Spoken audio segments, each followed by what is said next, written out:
Hello students, मैं नासिर अहमद आप सभी का इंकपीडिया के इस ऑनलाइन प्लेटफॉर्म पर दिल से स्वागत करता हूं। दोस्तों, आज मैं आपके सामने एक इंग्लिश का ब्लैंक लेकर आया हूं। Here it is. तो दोस्तों, सेंटेंस है हमारे सामने, Sonia Gandhi with her subordinates blank arrived at the airport. तो इसके लिए हमारे पास चार ऑप्शंस हैं, आर, हैव, हैज और इज। तो अब जरा सोचिए and let me know, comment करके मुझे बताइए कि कौन सा ऑप्शन इस ब्लैंक के लिए अप्रोप्रिएट है कि ग्रामेटिकली और लॉजिकली मैसेज क्लियर हो जाए। तो दोस्तों, इसको समझाने से पहले मैं एक छोटा सा मिसकॉन्सेप्शन आपको समझाना चाहूंगा। यहां पर जो ये सबॉर्डिनेट्स है, इस सबॉर्डिनेट्स को देखकर कई स्टूडेंट्स ऐसे सोच सकते हैं कि ये सबॉर्डिनेट्स प्लूरल नाउन है, तो ये प्लूरल सब्जेक्ट हो सकता है, तो प्लूरल सब्जेक्ट के साथ प्लूरल वर्ब आएगी। तो वो या तो आर या हैव, क्योंकि ये दोनों प्लूरल हेल्पिंग वर्ब हैं, इन दोनों में से चुन सकते हैं। इनको क्यों नहीं चुनेंगे? क्योंकि हैज और इज दोनों सिंगुलर हेल्पिंग वर्ब है। तो प्लूरल सब्जेक्ट इसे मानकर वो प्लूरल हेल्पिंग वर्ब रखने की कोशिश कर सकते हैं, जहां वो गलती कर जाएंगे। क्यों गलती क्यों होगी? अब समझिए कॉन्सेप्ट कि यहां पर सबऑर्डिनेट सब्जेक्ट क्यों नहीं है। तो बेटा, हमारे पास एक वर्ड है दैट इज प्रेपोजिशन। कहता है प्रेपोजिशन के बाद जब भी कभी हम किसी नाउन या प्रोनाउन का इस्तेमाल करते हैं तो वो इस प्रेपोजिशन का ऑब्जेक्ट बन जाता है। फिर समझ लीजिए, फिर बता देता हूं, फिर समझा देता हूं। प्रेपोजिशन के बाद आने वाला कोई भी नाउन या प्रोनाउन उस प्रेपोजिशन का ऑब्जेक्ट बन जाता है, तो वहां पर वो ऑब्जेक्ट जो होगा, वो नाउन प्रोनाउन जो होगा, एज एन ऑब्जेक्ट रिएक्ट करेगा। तो अगर आपको यह बात समझ में आ गई है कि प्रेपोजिशन के बाद जो नाउन प्रोनाउन है वो ऑब्जेक्ट बनता है, तो वो देखिए कि यहां पर एक वर्ड आया विथ। तो विथ जो है वो एक प्रेपोजिशन है। अगर ये प्रेपोजिशन है तो इसके बाद जो ये प्लूरल नाउन सबऑर्डिनेट्स आया, तो यहां पर ये सिद्ध हो गया कि ये हमारा plural noun as an object यहां पर यूज हुआ है, एज एन ऑब्जेक्ट रिएक्ट कर रहा है।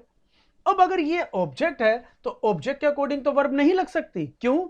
क्योंकि सब्जेक्ट वर्ब अग्रीमेंट के अकॉर्डिंग सब्जेक्ट की सिंगुलैरिटी प्लूरैलिटी को देखकर हम सिंगुलर या प्लूरल वर्ब डिसाइड करते हैं। तो यहां पर तो हमें यह समझ में आ गया कि ये तो ऑब्जेक्ट है, तो ऑब्जेक्ट के अकॉर्डिंग वर्ब नहीं लगेगी। तो इसका मतलब है कि अब सबऑर्डिनेट सब्जेक्ट नहीं है, यह हमें क्लियर हो चुका है। फिर सब्जेक्ट क्या हुआ? तो सब्जेक्ट कोई नाउन या प्रोनाउन होता है, तो अब हमारे पास है नाउन सोनिया गांधी।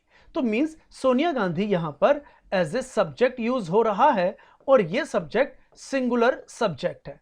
तो अब सिंगुलर सब्जेक्ट के अकॉर्डिंग प्लूरल वर्ब तो नहीं आ सकती, तो ये दोनों वर्ब्स बिल्कुल भी इस्तेमाल नहीं हो सकती। अब कौन सा यूज हो सकती है वर्ब? सोनिया गांधी के अकॉर्डिंग या तो आप यूज कीजिए हैज या फिर यूज कीजिए इज। तो अब बात आती है कि सोनिया गांधी के अकॉर्डिंग हैज और इज दोनों में से कोई भी वर्ब आ सकती है, लेकिन हैज जो है वो हैव का फॉर्म है, इज जो है बी का फॉर्म है। तो यहां पर भी एक कॉन्सेप्ट और समझिए कि जब कभी भी आप हैव की फॉर्म यूज करते हैं, कोई भी फॉर्म हैज, हैव, हैड के बाद वर्ब की थर्ड फॉर्म आएगी एक्टिव वॉइस के अनुसार, और एक्टिव वॉइस के अनुसार ही बी की जो फॉर्म है इज, एम, आर, वाज, वर, इनके साथ हम वर्ब की फोर्थ फॉर्म का इस्तेमाल करते हैं। फोर्थ फॉर्म मतलब आईएनजी फॉर्म। ठीक है, तो अब हम यहां पर हैज लगाएं या इज, तो डिपेंड करता है कि सेंटेंस में मेन वर्ब क्या दिया हुआ है। तो आते हैं वापस अपने सेंटेंस पर। तो सेंटेंस पर हम आते हैं तो हमने देखा कि अराइव्ड, अरे ये तो वर्ब की थर्ड फॉर्म है।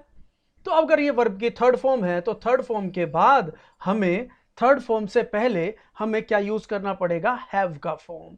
तो यहां पर फिर हम V4 तो इस्तेमाल कर ही नहीं पाएंगे। तो तीन ऑप्शंस हो गए गलत, तो एक ऑप्शन हुआ बिल्कुल सही। तो यहां पर क्या आएगा? हैज। यहां पर क्या यूज होगा? हैज। तो मीनिंग क्या निकला कि सोनिया गांधी अपने सबऑर्डिनेट्स के साथ has arrived at the airport, वो एयरपोर्ट पहुंच चुकी हैं या एयरपोर्ट पर आ चुकी हैं। तो दोस्तों, यहां पर हम क्या देखते हैं कि चार ऑप्शंस में से हमने देखा कि एक ऑप्शन सही है, लेकिन हमने साथ साथ यह भी समझा कि तीन ऑप्शंस क्यों गलत है। तो इस टाइप के और भी कॉन्सेप्ट्स को समझने के लिए मैं उम्मीद करता हूं कि आपको यह कॉन्सेप्ट ढंग से बढ़िया से समझ में आ गया होगा।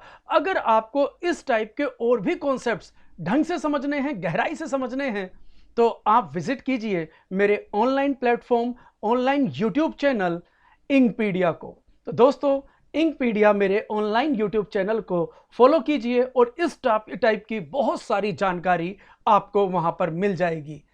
Thank you students.